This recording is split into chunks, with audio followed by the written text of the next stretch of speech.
রাজধানীর বিভিন্ন এলাকা ভাগ করে ব্লক রেড দিয়ে চলছে অভিযান। কোটা সংস্কার আন্দোলন ঘিরে বিক্ষোভ, সংঘাত, ভাঙচুর, সংঘর্ষ ও অগ্নিসংযোগের ঘটনায় সারা দেশে সাঁড়াশি অভিযান পরিচালনা করছে আইন শৃঙ্খলা রক্ষাকারী বাহিনী।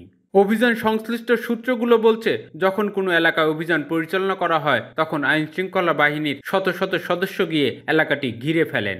ওই এলাকা থেকে কেউ যেন বের হয়ে যেতে না পারেন, এজন্য সব পথে তারা অবস্থান নেন। এরপর গোয়েন্দা তথ্যের ভিত্তিতে বিভিন্ন বাড়িতে তল্লাশি করে অভিযুক্তদের গ্রেপ্তার করা হচ্ছে। এটিকেই মূলত তারা ব্লক রেড বলছেন। আইন শৃঙ্খলা রক্ষাকারী বাহিনীগুলো বলছে, আন্দোলন ঘিরে সহিংসতা জড়ানো ব্যক্তিদেরকেই তারা গ্রেপ্তার করছে। তবে গ্রেপ্তারকৃতদের বিষয়ে খোঁজ নিয়ে জানা গেছে, এদের বড় অংশ বিএনপি, জামাত ও তাদের সঙ্গে যুগপৎ আন্দোলনে থাকা দলগুলোর নেতাকর্মী। এর বাইরে শিক্ষার্থী সহ বিভিন্ন শ্রেণী পেশার মানুষকেও গ্রেপ্তার করা হচ্ছে। অভিযানের সঙ্গে সংশ্লিষ্ট পুলিশ কর্মকর্তাদের সঙ্গে কথা বলে জানা গেছে, বেশি সহিংসতা হয়েছে এমন এলাকায় তারা জোরদার অভিযান চালাচ্ছেন। তাছাড়া সহিংসতায় মদতদাতা হিসেবে সন্দেহভাজন বিএনপি, জামায়াতের নেতাদের বিষয়ে অত্যন্ত কঠোর অবস্থানে থাকার নির্দেশনাও পেয়েছেন তারা। এসব নেতাদেরও গ্রেপ্তার করা হচ্ছে। গত বৃহস্পতিবার দিবাগত রাতে রাজধানীর শাহিনবাগ এলাকায় ব্লক রেড দিয়ে যৌথ অভিযান চালানো হয়। এ সময় ওই এলাকার আকাশে হেলিকপ্টার উঠতে দেখেন এলাকাবাসী ও আশেপাশের বাসিন্দারা। হেলিকপ্টার থেকে নিচে আলো ফেলতে দেখে অনেকে আতঙ্কগ্রস্ত হয়ে পড়েন বলে জানিয়েছেন। বৃহস্পতিবার রাতে রাজধানীর বসুন্ধরা আবাসিক এলাকায়ও ব্লক রেইডের খবর পাওয়া যায়। অভিযান শুরু করার আগে বিকেল 5টার পর কাউকে বাইরে না থাকতে পুলিশের পক্ষে ঘোষণা করা হয়। সন্ধ্যা গড়িয়ে রাত নামলে সেখানে আইন শৃঙ্খলা রক্ষাকারী বাহিনীর সদস্যদের উপস্থিতি বাড়তে থাকে। এ সময় ভবনের উপর থেকে অভিযানের ভিডিও করতে গেলে নিচ থেকে আইন শৃঙ্খলা বাহিনীর সদস্যরা উপরে গুলি ছুড়েছেন, এমন একটি ভিডিও ফুটেজ অনলাইনে ছড়িয়ে পড়েছে। এ বিষয়ে ঢাকা মহানগর পুলিশের বাড্ডা জোনের সহকারী কমিশনার রাজন কুমার সাহা বলেন, সহিংসতাকারীদের ধরতে সেনাবাহিনী এবং বিজিবির সহায়তায় আমরা অভিযান পরিচালনা করেছি। শুধু দুষ্কৃতকারীদের গ্রেপ্তার করা হয়েছে। অভিযানের ভিডিও করার কারণে গুলির কোনো ঘটনা ঘটেনি বলে দাবি করেন তিনি।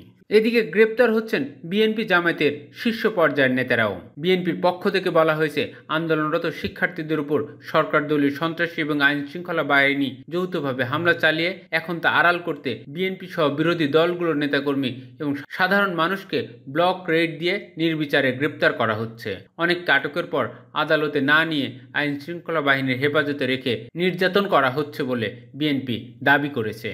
এখন পর্যন্ত গ্রেপ্তার হওয়া বিএনপির কেন্দ্রীয় নেতাদের মধ্যে রয়েছেন নজরুল ইসলাম খান, আমির খসরু মাহমুদ চৌধুরী, জহিরুদ্দিন স্বপন, আমানুল্লাহ আমান, শামসুর রহমান শিমুল বিশ্বাস, রুহুল কবির রিজভী, শহীদুদ্দিন চৌধুরী অ্যানি, রশিদুজ্জামান মিল্লাত, সুলতান সালাউদ্দিন টুকু, রফিকুল ইসলাম, আমিনুল হক, নাসিরুদ্দিন আহমেদ অসীম, নিপুণ রায় চৌধুরী প্রমুখ। জামায়াতের গ্রেপ্তার হয়েছেন সৈয়দ আবদুল্লাহ মোহাম্মদ তাহের, মিয়া গোলাম পরোয়ার, মোবারক হোসেন।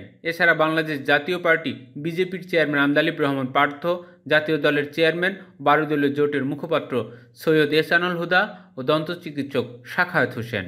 দেশের বিভিন্ন মহানগর, জেলা, থানা পুলিশ সূত্রে গত 10 দিনে ঢাকাসহ 53টি মহানগর এবং জেলায় 555টি মামলার তথ্য পাওয়া গেছে। ঢাকার বাইরে নতুন 22টি ও ঢাকায় আরও 8টি মামলার তথ্য পাওয়া গেছে। ঢাকায় এ নিয়ে মোট মামলার সংখ্যা 209। সারা দেশ থেকে পাওয়া তথ্য অনুযায়ী 10 দিনে সারা দেশে মোট গ্রেপ্তার হয়েছেন অন্তত 6264 জন। এর মধ্যে বৃহস্পতিবার রাত থেকে গতকাল দুপুর পর্যন্ত গ্রেপ্তার হয়েছেন অন্তত 765 জন। এই সময় রাজধানীতে গ্রেপ্তার হয়েছেন 207 জন। শুধু রাজধানীতে 10 দিনে মোট গ্রেপ্তারের সংখ্যা অন্তত 2416 জন। আটককৃতদের অনেককে পুরনো মামলাতেও গ্রেপ্তার দেখানো হচ্ছে। ডিএমপি তেজগাঁও বিভাগের উপকমিশনার এইচ.এম. আজিমুল হক বলেন, আমরা এক দিন এক এলাকায় অভিযান পরিচালনা করছি। তারই অংশ হিসেবে বৃহস্পতিবার শাহিনবাগ এলাকায় অভিযান চালানো হয়। হেলিকপ্টার উড়লেও সেটি পুলিশের বিষয় ছিল না বলে জানান এই কর্মকর্তা।